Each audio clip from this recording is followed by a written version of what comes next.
music creator culture meets IBM Z. The music creator community, what that means to me is like we always been underrated, unheard, and we drive everything that's going on.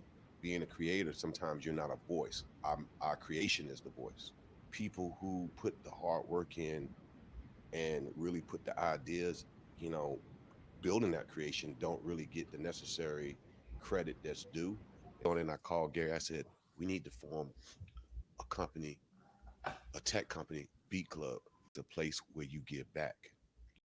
Beatclub is now a music creator hub that encompasses a marketplace, opportunities, education, collaboration with the highest creators in the world, all in one. Where you kind of see the roadmap ahead, utilizing some of the hypertext services. What the creators are doing, this is intellectual property, has tremendous value.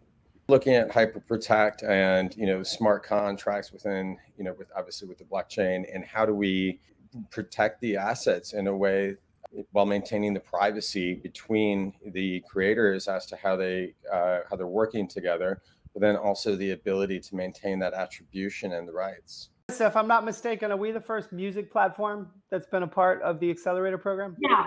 You are the first of everything. The art in general. Yes. Road to 100 startups for Hyperprotect Accelerator, and 100 most influential people. We want as Tim has said from day one, we want every creator, the kid in their basement that just got equipment, worldwide. Go to beatclub.com. You can register now. So anybody and everybody can sign up. Once we go live, get their profile, start selling beats, loops, samples, demos, acapellas, take advantage of the TV and film sync opportunities. This about to be the ficky.